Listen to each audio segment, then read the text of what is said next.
പ്രിയ മക്കൾക്ക് സാദര നമസ്കാരം. നമ്മുടെ ആചാരങ്ങളിലെ ശാസ്ത്രവും യുക്തിയും എന്ന വിഷയത്തിൽ നമുക്കിന്ന് ആദ്യം ചിന്തിക്കേണ്ടത്, നമ്മൾ കേട്ടൊരു പഴഞ്ചൊല്ലുണ്ട്, കടുക് വീണാൽ കലഹമുണ്ടാകും. അപ്പോൾ നമ്മുടെ കയ്യിൽ കടുക് താഴേക്ക് മറിഞ്ഞു പോയാൽ വീട്ടിൽ കലഹമുണ്ടാകുമോ? വളരെ സൂക്ഷ്മതയോടുകൂടി കൈകാര്യം ചെയ്യേണ്ട ഒരു ഭക്ഷ്യവസ്തുവാണ് കടുക്. വളരെ ചെറുതാണ്. അപ്പോൾ ആ കടുക് താഴേക്ക് വീണു പോയാൽ വീണ്ടും ശേഖരിക്കുക എന്ന് പറയുന്നത് വളരെ പ്രയാസമുള്ള കാര്യവുമാണ്. അതുകൊണ്ട് തന്നെ കടുകിനെ വളരെ ഗൗരവത്തിൽ കൈകാര്യം ചെയ്യണം എന്നൊരു ചിന്ത ഊട്ടി ഉറപ്പിക്കുവാൻ, പണ്ട് സാധാരണ കുടുംബങ്ങളിൽ ദാരിദ്ര്യമൊക്കെ ഉണ്ടാകുമ്പോൾ കടുകൊക്കെ മറഞ്ഞു പോയാൽ അതിൻ്റെ പേരിൽ കലഹവും ഉണ്ടാവും. അപ്പോൾ കടുക് സൂക്ഷ്മമായി ചെയ്യേണ്ട പ്രവൃത്തികൾ നമ്മൾ സൂക്ഷ്മമായി ചെയ്യണം. അവിടെയാണ് ഇത്തരം പഴഞ്ചൊല്ലുകളും ഇത്തരം സങ്കല്പങ്ങളും നമുക്കുണ്ടാകുന്നത്. അപ്പം ഇങ്ങനൊരു വിശ്വാസം ഉണ്ട് എങ്കിൽ തീർച്ചയായിട്ടും നമ്മൾ കടുകിനെ കൈകാര്യം ചെയ്യുമ്പോൾ ശ്രദ്ധിക്കും.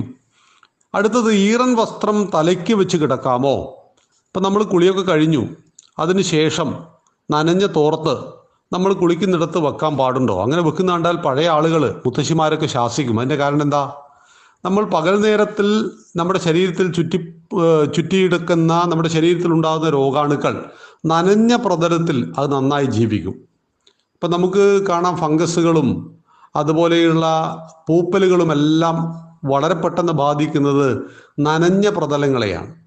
അപ്പം നനഞ്ഞ ഒരു പുതപ്പോ തോർത്തോ ഒക്കെ അടുത്ത് വെക്കുന്ന സമയത്ത് അതിൽ രോഗാണുവിൻ്റെ സാന്നിധ്യം കൂടുതലായത് കൊണ്ടാണ് ഈറൻ ഉള്ള ഒരു സാധനവും നമ്മൾ കിടക്കുമ്പോൾ അടുത്ത് വെക്കാൻ പാടില്ല എന്ന് പറയുന്നത്. അടുത്തത്, ഉറങ്ങുന്നതിന് മുമ്പ് അന്നത്തെ പ്രവൃത്തികൾ സ്മരിക്കണമോ? വളരെ നിർബന്ധമായൊരു കാര്യമാണ്. നമ്മൾ രാവിലെ എഴുന്നേറ്റ് രാത്രി ഉറങ്ങുന്നതിന് തൊട്ട് മുമ്പ് അന്നത്തെ ദിവസം രാവിലെ മുതൽ വൈകുന്നേരം വരെ, രാത്രി വരെയുള്ള കാര്യങ്ങളെ ഒന്ന് ഓർക്കണം. പറയാൻ പാടില്ലാത്തത് പറഞ്ഞു പോയോ? ചെയ്യേണ്ടത് ചെയ്തോ? മടി കൊണ്ട് എന്തെല്ലാം മാറ്റിവെച്ചു? അങ്ങനെ ജീവിതത്തിൽ അന്ന് നടന്ന ഓരോന്നിനെയും ഓർമ്മിപ്പിച്ച് ഓർത്തെടുത്ത് അതിൽ തിരുത്തേണ്ടതിനെ തിരുത്തുക. അതായത് നാളെ മുതൽ ഞാനിത് ആവർത്തിക്കില്ല.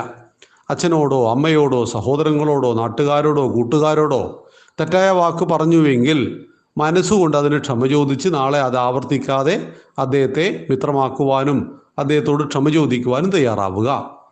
നമ്മുടെ അലസത കൊണ്ട് മാറ്റിവെച്ചത് നാളെ മുതൽ അലസത ഉണ്ടാവില്ല, ഞാനത് ഒരിക്കലും അങ്ങനെ ചെയ്യാതിരിക്കില്ല എന്ന ദൃഢപ്രതിജ്ഞ ചെയ്യുക. അങ്ങനെ പുതിയൊരു മനുഷ്യനായിട്ട് ഞാനിതാ ഉറങ്ങാൻ പോകുന്നു. ഉറങ്ങി രാവിലെ എഴുന്നേൽക്കുമ്പോഴേക്ക് ഞാൻ എൻ്റെ കർമ്മങ്ങളെല്ലാം ശ്രേഷ്ഠമായിട്ട് ചെയ്യും, ഒരു മടിയും എനിക്കുണ്ടാവില്ല എന്നൊക്കെ നമുക്ക് ആലോചിക്കാനും വേണ്ടിയിട്ടാണ് ഉറങ്ങുന്നതിന് മുമ്പ് പ്രവർത്തികളെ സ്മരിക്കണം എന്ന് പറയുന്നത്. അന്ന് നമ്മൾ ചെയ്ത പ്രവർത്തികളെ സ്മരിക്കണം എന്ന് പറയുന്നത്. അടുത്തത് നമ്മളോട് പറയും, വടക്കോട്ട് തലവെച്ച് കിടക്കരുത്. എന്തുകൊണ്ട്? പൊതുവെ നമ്മൾ പറയും, ഉത്തമം കിഴക്ക്, കൊള്ളാം പടിഞ്ഞാറ്, ആവാം തെക്ക്, അരുത് വടക്ക്. ഒരു കാരണവശാലും തല വടക്കോട്ട് വെക്കരുത്. ഒരാൾ മരിച്ചു കഴിഞ്ഞാലാണ് വടക്ക് തലവെച്ച് കിടക്കുക. മൃതശരീരത്തിന് മാത്രമേ അങ്ങനെ കിടക്കാൻ പറ്റുള്ളൂ. ഒരു മനുഷ്യനും വടക്കോട്ട് തലവെച്ച് കിടക്കരുത്. എന്തുകൊണ്ട്? ശാസ്ത്രീയമായിട്ട് വടക്കിനാണ് കാന്തിക ശക്തിയുള്ളത്. നമ്മൾ വടക്ക് നോക്കി യന്ത്രം എന്ന് പറഞ്ഞാൽ, സ്വതന്ത്രമായിട്ട് ഒരു കാന്തത്തെ നമ്മൾ തൂക്കിയിട്ടാൽ അത് കറങ്ങി കറങ്ങി അവസാനം നിൽക്കുക തെക്ക് വടക്കായിരിക്കും. അപ്പോൾ വടക്കിനാണ് കാന്തിക ശക്തി. അപ്പം നമ്മുടെ ശരീരത്തിലെ അയേൺ, ഇരുമ്പ് സത്ത് കാന്തിക ശക്തിയുള്ള ഭാഗത്തേക്ക് തലവെച്ച് കിടക്കുമ്പോൾ ആ ഭാഗത്തേക്ക് തലയിലേക്ക് ആകർഷിക്കാൻ സാധ്യതയുള്ളത് കൊണ്ടും ആ ഭാഗത്ത് കിടക്കുമ്പോൾ വടക്കോട്ട് തലവെച്ച് കിടന്നാൽ നമുക്ക് അലസതയും ഉറക്കം കൂടുതലും ഉണ്ടാകുന്നത് കൊണ്ടാണ് കിഴക്കോ മറ്റു വശങ്ങളിലോ തലവെച്ച് കിടക്കണമെന്ന് നമ്മുടെ ആചാര്യന്മാർ നമ്മളോട് പറഞ്ഞത്.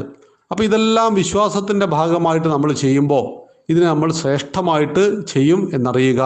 നന്ദി, നമസ്കാരം. വന്ദേ മാതരം.